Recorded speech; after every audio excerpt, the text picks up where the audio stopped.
Well, Jack McConnell joins me now. Have you run a good campaign?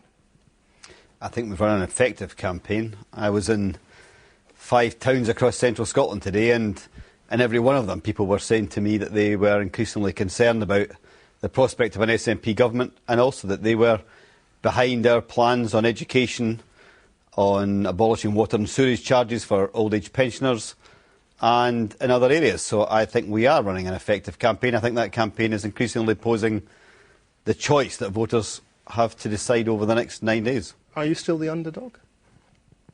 I think we're still up for a challenge. I have no doubt about that. I think that the election is very, very close. I think there are more undecided voters in this election than there have been in a Scottish election for a very long time. And there's a job to be done in these last 9 days to convince people that there's one right course for Scotland and one wrong course for Scotland. So why do you think you have been trailing in the polls? Well, I think there's been, perhaps understandably, a bit of a by-election atmosphere around, that people have felt that the Scottish elections could be used to make a comment on either controversial decisions that we have made or decisions that have been made in London by the Labour government there. I think increasingly... That's what elections are for. No, I think elections ultimately are about, at the end of the day, are about the choice of a government for the future. And I think increasingly as this campaign goes on, it becomes clear that the election next Thursday has consequences for Scotland, that it is a real choice between the SNP and Labour, and that there is a cost that comes with electing an SNP government and an opportunity that comes with electing a Labour government. And I think that as that choice becomes clear, people are looking to the future, deciding between alternative governments, and that's why I think we're going to win. Why do you think Alex Salmond is unfit to be First Minister? Well, I think if you look back to the year 2000 and the early days of the Scottish Parliament, which many of us in all parties had campaigned for a long, long time, the Parliament was having difficult times.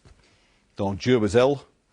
The Scottish examinations, admired the world over, were in serious crisis, and some people chose to, like me, chose to stay, to sort out problems, to take on government. He wasn't. To take on positions of responsibility, and to make a difference, and to build up. He would have taken on positions of responsibility if he'd won the election. Well, he had a position of responsibility. He was a leader of the opposition, but he chose to walk away from a Parliament. You think that makes him unfit in some sense? I think it's an example of his judgment that I think would make him a far, far less successful First Minister than I have been or I will be. And I think that makes that poses. You didn't say he would be less successful. You said he was unfit. Election. Well, I think that's an example, and I think I can give you other examples.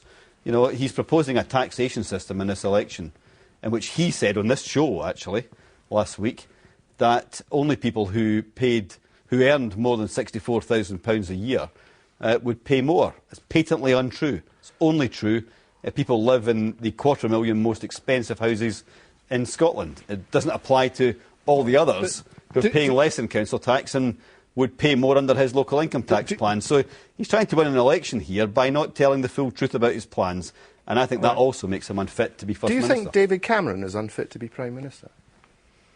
I think David Cameron has got an election to face in 2 years' time, and he's not standing in this election. But is he unfit in the same way that Alex Salmond is unfit? What's so much better about David Cameron than Alex Salmond? Well, the choice I'm not going to comment on David Cameron. He's not standing in this election. The choice in this election is between an SNP government and a Labour government. Do you think he's unfit to be Prime Minister? Oh, I think the choice in this election is between... No, if David Cameron is. Yeah, David Cameron's not a candidate in this election. Well, that's not the choice in this election is between a Labour government and an SNP government in Scotland. It's between Alex Salmond for First Minister and me for First Minister. And I think I've got a track record on which I'm proud to stand in this election, but also on which I can build over the next 4 years. And I think Alex Salmond has made errors of judgment in his political career that I think question whether or not he is able to carry out the job of First Minister.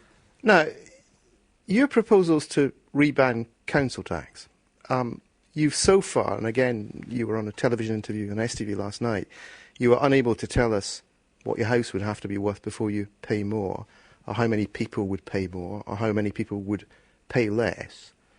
Any news? Gordon, it's quite clear. The number of people who will pay more under any minor change to council tax at the top and the bottom that will make it fairer will be less than 11,000 households. Well, we know that because there are 11,000 people in Band A. Exactly, that's my point. What people want to know is, what does my house have to be worth before I start paying more? Well, those who live in the most expensive houses, let's say worth over £1 million. Right, hang on. So that does mean if you live in a house that's worth less than £1 million, you don't pay any more. No, I'm giving that as an example. That's roughly what the most expensive houses in Band H are worth. Those who live in Band A properties, live in the least expensive houses in Scotland, some of them will pay a little bit less.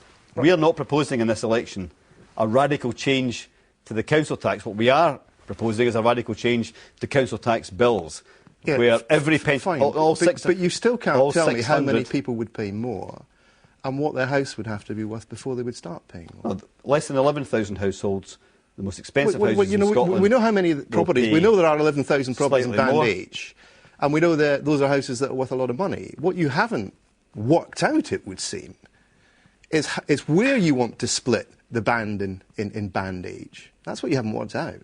Now, to make this minor change, which would make the system a little bit fairer, we will do the right thing and we will consult with local government and we will consult with the assessors. But you haven't done it yet. You haven't worked out the details. To make sure. But you haven't worked out the details. To make sure that this. But you haven't worked out the details. To make sure this is implemented in a sustainable way. But you haven't worked out the details. The details. You don't know. The details that are significant in this election campaign are the significant change that we are proposing, which is to reduce the pensioner households, 600,000 pensioner households in Scotland, to reduce their council tax bills by a quarter, right, you've said by that, abolishing water and sewerage rates over 4 years. And that is the significant change that voters should compare. But what is damaging with tearing about up the this? system and replacing it with a local income tax? But what is will make damaging Scotland the most taxed part of the UK. What is damaging about this for you is that you've been lambasting the SNP because, according to you, their sums don't add up. Now, even if we take your word for the idea that your rebanding will not be a very big change and not very important. You should as well. Right? The point is, it's not just that your sums don't add up. You don't know what the figures are to start doing the calculations on. No, we know what the figures are. So you've got no right to criticise anyone else for not having worked out their policies. Not at all.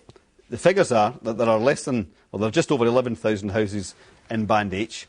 A proportion of those houses, the most expensive houses in Scotland, will pay a little bit more. And you don't know what that house would have to be objectives that we've set out. And you can't tell me how many people in Band A would benefit from it. And those in Band A, in the least expensive houses in Scotland, some of them will pay a little bit less. But the significant change, which is that there will be 600,000 pensioner households in Scotland that will have their bills cut by a quarter by the abolition of water and sewerage charges. And that, the comparison is not between that and the existing system. In this election, the comparison is between that and the alternative posed by the alternative government. But they wish to introduce Salmond an income tax increase. His local income tax proposals and said, well, here's roughly what they are, but I can't answer your exact questions about them because we haven't worked out the details yet.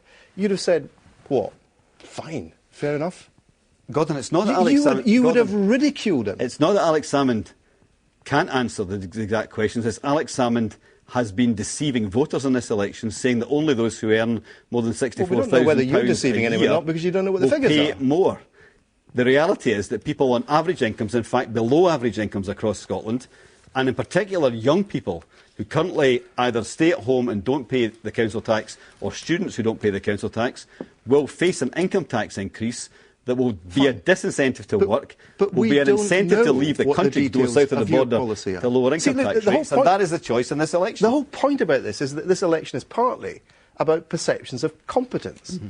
And to announce a policy when you can't give the details of it and then attack everybody else for the details of their policies just looks incompetent.